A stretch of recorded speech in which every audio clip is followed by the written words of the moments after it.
Do you feel like you've been in a bit of a rut and you would love to have some optimal systems to help your life run more smoothly so you're never living in overwhelm? Well, we're here to support you with that today. I'm April Perry, and here at Learn to Become, we help people who are overwhelmed by the details of life to create simple systems so they can do what matters most.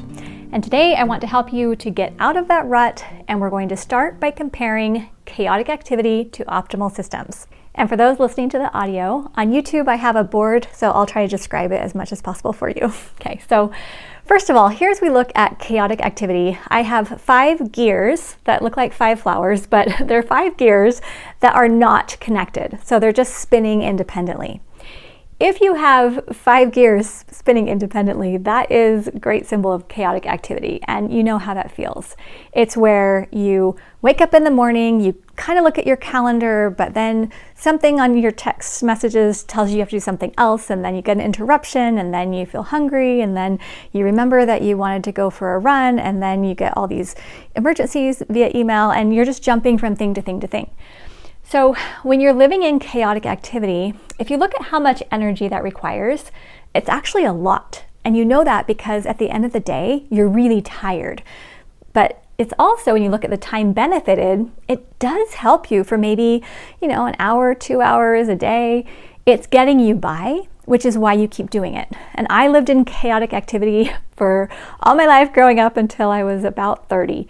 And I would make lists that was as organized as I could get, but then I would hack at it all day in chaotic activity. And then the next day I would rewrite all the things I didn't do, and I would hack at that all day. And it's exhausting. So I'm not going to say more on that because I'm guessing you're here because you're in the chaotic activity and you understand. But let's talk about optimal systems. If I even just have 3 gears, but they're working together, now it just takes a little bit of energy, especially if you're working in 10-minute microbursts. And the time it can benefit you can be months. These are little calendars I drew. It could be months, it could be years. You could actually create systems that could last for the rest of your life. So that's what's so great, is when you think about it, relatively the energy that's required is so much less to create a system than to just live in chaos. So hopefully at this point I have converted you to the idea, or you're already on the same page with me and you say, okay, April, let's say I do want optimal systems. Well, how do I create them? I'm so glad you asked. Okay, so first we're going to want a current projects list. I have in the corner of my board a little purple sample of a current projects list where basically I have a list I hang on my office wall and I keep a copy with me, and it's current projects that I'm doing that month organized by me, my family, and beyond. Beyond means paid or volunteer work. The beautiful part about this is when you have a current projects list that has, just 7 or 8 projects total for the month, now you can focus. And when it's me, family, and beyond, that list is balanced. So you're taking care of all the facets of your life in a very focused way. So if you wanted to create systems, you might start with one system, and you're going to call it a project to create the system. Once it's running and it's on autopilot, you're good to go. It might fold into routines. But at the beginning, getting an optimal system in place is going to be a project. And I'm going to give 3 examples from my life and then share a little brainstorm on other ways you can use it. Okay, so example 1 is creating my food plan, my groceries, and my cooking.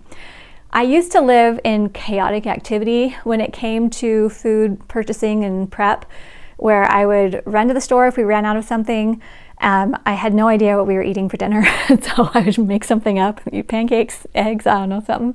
And it was incredibly chaotic as far as what I bought, where, different stores, things would go moldy, right? It was just that type of thing. Now I have a really optimized system, and I won't go into all the details, but essentially I create a template that has all the standards that I want to make sure we have. I have a space to ask myself, okay, do we have any guests coming for dinner this week, or are we taking food to any event? What are we going to have for our family dinners? What do I want for the regular food I have for breakfast, lunch, and dinner? And it's just a very, very simple template that I can just look at every week. then I order my groceries online. So I place the order, and then once I get my groceries, we know exactly where things go. Like frozen things go here on the left, vegetables here, fruits here, all the produce, this drawer or this part of the fridge. We have everything just organized so we know where everything belongs, where it generally goes in the pantry, that type of thing. And then if we're making special meals, they're on the calendar. Okay, so those are just a few parts of a very simple system so that we always have the food that we need. I don't run to the store all the time or place orders all the time. It's once a week. It's fairly simple and I don't have to worry about it. Okay, next one, we do something called We Love to Be a Family Day. It's annual. We've done it for, I think, 11 years now, and it's a holiday we do every February. Well, if I didn't have a system, I might forget to do it or I might remember last minute. So instead, I have a little calendar reminder 1 month before, usually we do it in February, so in early January, I will have a calendar reminder to check with our family members, whoever will be in town, and we set a date together. Hey, when could you get off work? When could we do We Love to Be a Family Day? So once we have that set, then I have a little template of the kinds of things that we do. We have like an anchor activity that's usually like a movie or an event or something that's kind of extra that we don't do typically. And we usually have a meal together and we do some service together and we do our cinnamon roll hug where you put your hands together and you make a little cinnamon roll. So we have some of the staples. But then I can fill that out. Then I make a little map. I use a grocery store bag and little hearts, and I write a really bad poem on every heart to make a clue. I mean, it's just silly, but the kids like to read it and guess, what we're doing with the clue. And that's my system. And so the reason why we've been able to have our We Love to Be a Family Day every year is because it's systematized and it's easy to do.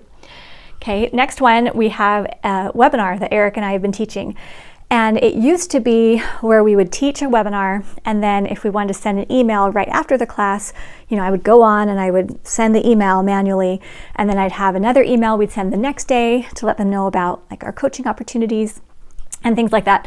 And I was doing a lot of manual email because we taught one webinar and it did so well and everyone was so excited about it that we taught another webinar, and then I was teaching another webinar, and so I was trying to keep track of the groups and what emails they should be receiving and what information they needed, and it was just starting to become a little bit cumbersome. So we bought a piece of software that helped us where once we taught a class that it would have a little timer and then it would auto send an email to that group, and then there's another timer and it would send the next email to that group.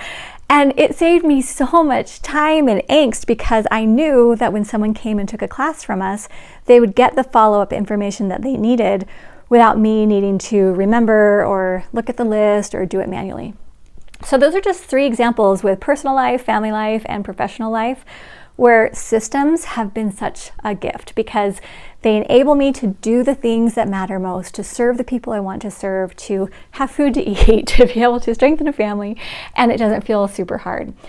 Another few examples, I just have little pictures below. If you wanted to read more or you want to, improve your education, you can create systems to remind you to go to the library or take courses or join a book club, right? You can create a system for that. For finances, we do that in our Arise membership.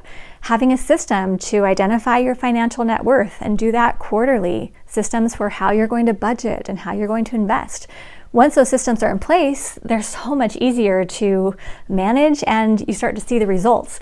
Another one might be laundry. Having a system where are we sorting whites and colors? What day do we do the laundry? Who folds? Who puts it away? All that kind of stuff. So that laundry can feel effortless. And I know that when you put these systems together, it might feel like, I don't want to go build a whole system. But when you think about it, if it's just a little bit of energy, if you have a current projects list, you're focused on it, you're just going to do a little bit at a time to build that system, then it's going to serve you over and over and over again. And I love this quote from James Clear. He says, "You do not rise to the level of your goals, you fall to the level of your systems." And I think we've all seen that. So I hope that you're excited about this. I do want to close with some community celebrations, so let's jump into those for a minute. Our first celebration is from Jen. So she's one of our steppers, members of our Steps to Everyday Productivity program. She said, #StepWin. I finished my Command Central and processed the stuff.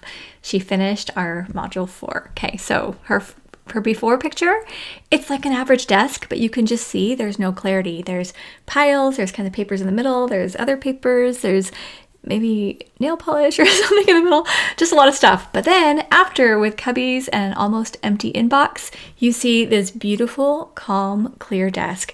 And she's got our printables from the program there on her bulletin board and right there with all of her folders. And it's just this nice, clear, beautiful workspace. So way to go, Jen, so great. Next is from Dana. She said, I am so excited. I have 4 email accounts and I just got all the inboxes to 0. Of course, that means I put years worth of stuff in the to sort folder, but at least from this day forward, I won't be accumulating more emails in that inbox. She's so excited. Now she doesn't have that email clutter. And if you're thinking, oh, I'd love to have my emails at 0, at inbox 0, we have a free resource that I will link along with this recording so that you can do it as well. But so proud of you, Dana. And then next is from Natalie. She said, a win! I have just moved something off my 5-year plan list to my completed list, and we have started on another project on the 5-year plan. And I love that we can have a list of projects, brainstorms, but then we can move them into our current projects, and then they're actually completed. It's a beautiful way to be able to manage it. So well done, Natalie. So great. Okay, I hope that this has been encouraging for you. And if you're thinking, I would love to create my current projects list and learn how I can actually stop drowning in piles and create simple systems so I can do what matters most, you're going to want to come get our welcome kit at learndobecome.com/welcome. We're going to give you the tools so that you can learn, how do I build an optimal current projects list? How do I start putting these systems in place with very simple next actions? And we'll help you walk out of the overwhelm so that you can feel calm and present. I know one question you might be asking is, if I build all these systems, I'm not going to be creative and going with the flow and working from inspiration. I'm going to feel really constrained by all of these systems that are supposed to help me. But what I will tell you is when you build optimal systems, meaning they're around the things that matter most, they're flexible, and they're done in a way that's actually serving you, it increases your creativity and your freedom. It will enable you to have more brain space to think about, how am I going to take care of myself? How will I strengthen my family? How will I build my professional career? And then you're going to feel the sense of relief and hope and excitement. And I can't wait to hear how it goes for you and to hear about your success. So we'll see you soon at learndobecome.com.